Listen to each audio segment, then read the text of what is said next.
Hi, I'm Veronica of Out the Box Eatables. I'm letting you guys know that this is a video of the honey cake that the bake sale is doing just before Thanksgiving. I want to show you what it looks like when I do these cakes and how uh, I've come up with it or made some changes because it's an old recipe, but it's for the Jewish New Year usually. But I really like it, and they also do it for other holidays. Um, So here goes, and hope you like what I've done. And I know those of you that have already tried it, thanks for all the rave reviews. Thanks. Enjoy. Okay, here are just some of the ingredients that go into the both the traditional, well, the regular honey cake and the apple version that I'm making. Again, this is my version. I'm doing some changes. As you can see, we have some allspice. You know, you can use clove. You definitely allspice clove, but I like nutmeg. That's what I had available, so I'm sticking with that. Some cinnamon, baking soda, and baking powder right here. Definitely right here. This is baking powder. I got some real vanilla beans, but you can use regular vanilla. Back here we got some oil, and you can use a whiskey or rye, but I'm using a different brand, a different type for my cake. And of course some sugar, and there's brown sugar in this as well, but I only had so much room for the video. And for those of you that told didn't have eggs, this particular recipe does have eggs in it, okay? So it doesn't have butter, but it has eggs. It's really awesome. And of course the real honey right here, we have honey. This is some honey, mountain honey, that I'm using for this recipe. I used a sour honey once. It was awesome.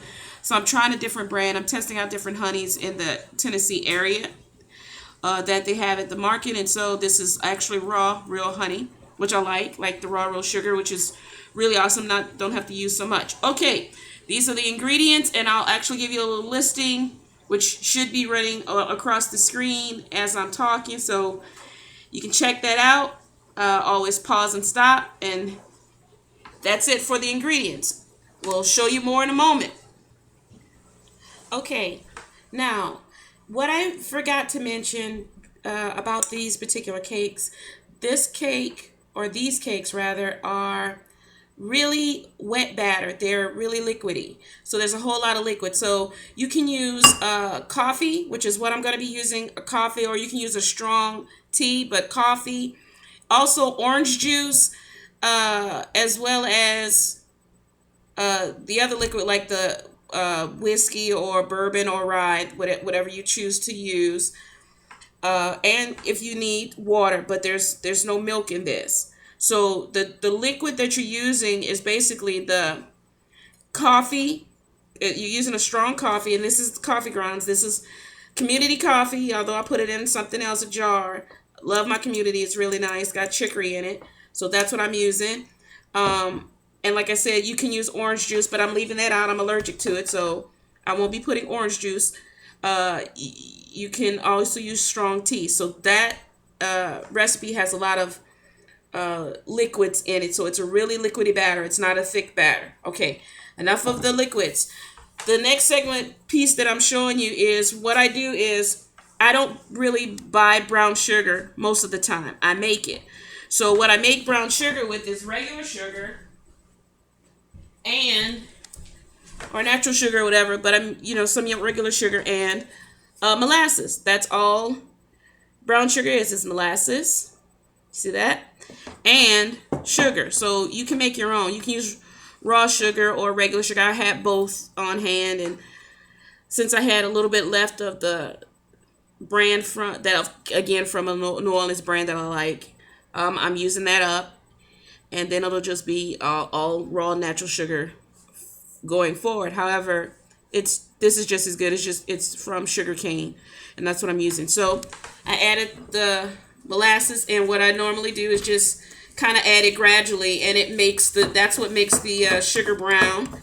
You mix it in, and I usually use a fork. You can use a spoon if you want to, and I mean, it tastes great when I do it. It's all fresh, and I bag it, and a lot of times I add a piece of the vanilla and I'm just adding some more sugar. I add a piece of the vanilla in it afterwards when I bag it or jar it. And it, of course, gives you vanilla flavored or scented brown sugar. Okay, so I'm going to finish making my brown sugar. And I will be back with the rest of the honey cake. Hopefully you're enjoying this. I'm having fun myself. All right, talk to you soon.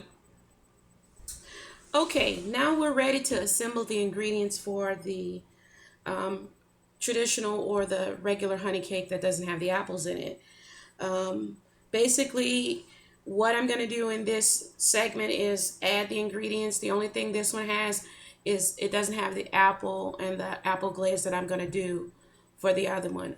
I'll do just the glaze and show you how I'll do that after this segment. So we're going to begin. This is have a large bowl, and in this bowl, of course, have a whisk is what we're working with. Okay, this whisk, simple whisk, large bowl's clean and empty. So the first thing we're going to begin with is our 3½ cups of flour, and that's going to just go into the bowl. The next thing you're going to put in is going to be your baking powder. Now I added the baking powder, baking soda, and the salt all together in this container. Because it's going to be a lot simpler to get everything going. And that goes in. The next things that go in would be the cinnamon, which is going to be like 4 teaspoons of cinnamon, a ½ teaspoon of like clover, nutmeg, and a ½ teaspoon of all spices. All right, I place all of that in for space and time. And this is all the dry ingredients that you'll have. And of course the whisk is to whisk them together. A bit of a dust cloud here, a flour cloud, but it won't hurt you. And you got to get those things incorporated as best as you can. And this is really effective. You don't have to use a sieve to do this, because a lot of the spices will get caught in the sieve. So whisking is the better idea. Okay, so no sieve, whisk. And as you can see, the flour once was white, and now it should have this like light tan color, light brown color, because of the spices that you added. All right, now the next thing we're going to do, I'm going to put the whisk aside and of course make a little well, which is basically a little hole that you space out with your hand. You're going to push the flour up against itself to make a little hole. Now, and that's what it looks like. Okay, now the next ingredients that you're going to put in are the wet ingredients, and you're going to pour the oil in. This is some vegetable oil. Now, you can make this using, normally it would be olive oil, but I didn't feel like using olive oil for this go around. I wanted to use just the vegetable oil. But olive oil is perfect for this recipe. Then, of course, you pour in the honey, which is literally a cup of honey. And you pour that in.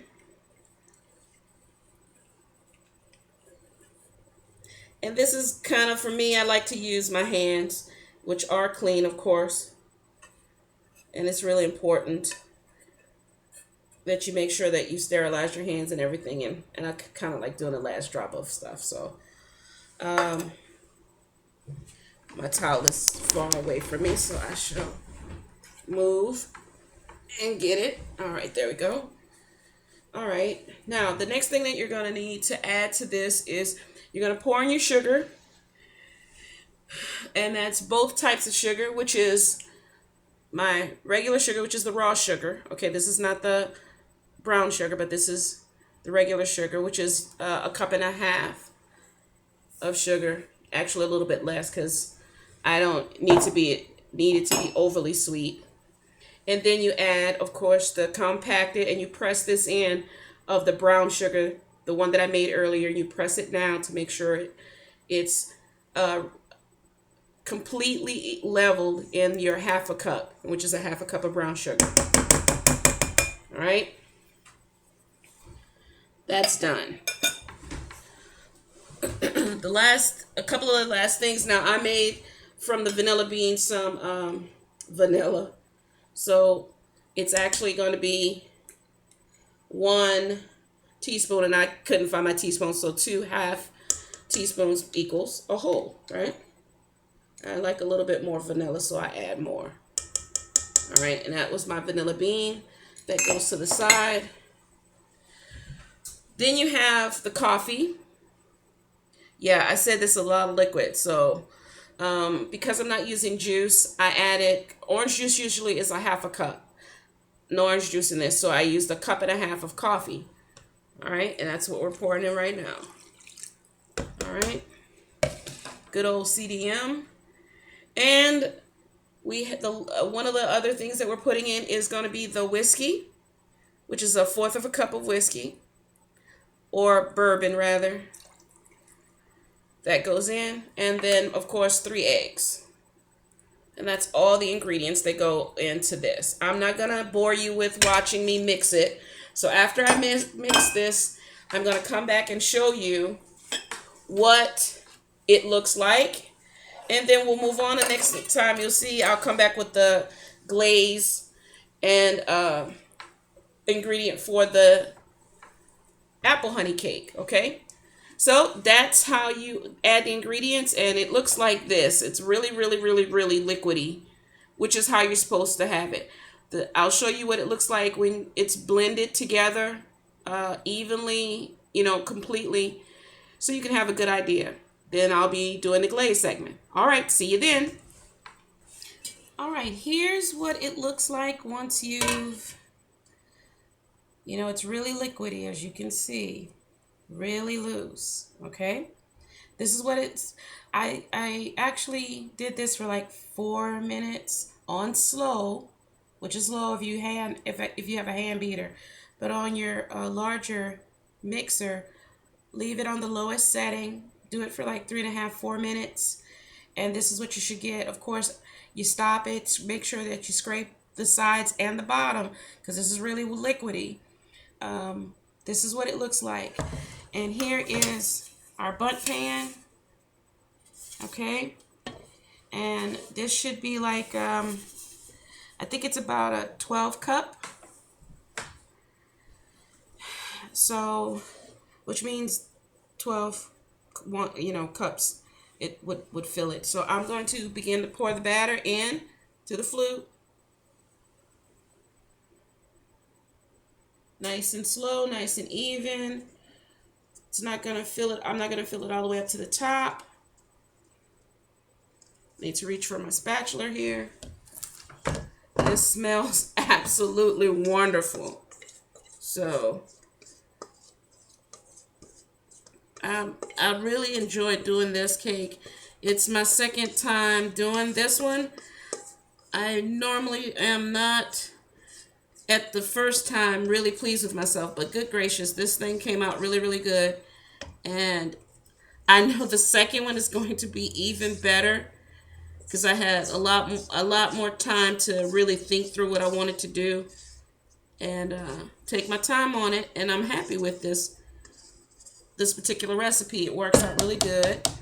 Of course, I made, like I said, my own variations, and it works pretty good. Now, that's in, and this is going to go into the oven for about 35 to 45 minutes. I lean more toward the 45 on 350 degrees. So this is my bundt honey cake, and when it's finished, you're going to see the results of this cake. Like I said, when I come back, I'm going to show you what I've done with the apple glazing for the apple one, and the apples that are going to go in to inside the batter as well. Not a whole lot, but just a few to kind of give it another type of body. All right, we'll be back. Well, as I said, I wanted to do a couple of things as far as the apples that'll go in the apple honey cake, as well as what will decorate the top. But for the sake of time, I went ahead and boiled the apples that I had actually cored, peeled, and then sliced. After that, I went ahead and put them in sugar, water, boil, and place them with a stick of vanilla. There we go. And basically this is my end result for the pieces that are going to go inside. I'm going to leave a couple of slices to make the glaze that I'm going to pour over, but basically this is what it looks like. So the pieces look like this, but I'm going to dice them up so they're going to go into the food processor for a quick pulse, so that they'll be nice bite-sized, and then I'm going to add them to the batter, because I have another batter waiting for the apple honey cake. Now this is what's going to go in there. So I'm going to put this to the side, the top back on it, and we're going to move on. Now this is the honey cake. It's been in the freezer already to cool it off. Taking it out of the papped all over already, that kind of thing. And now I'm taking it off. Okay, and cool. Not bad, not bad.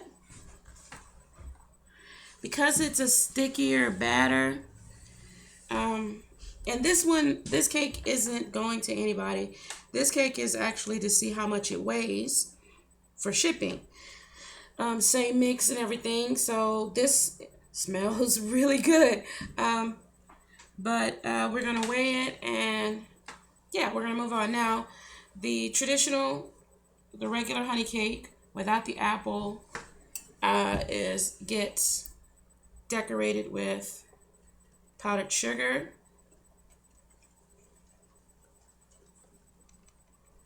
you know.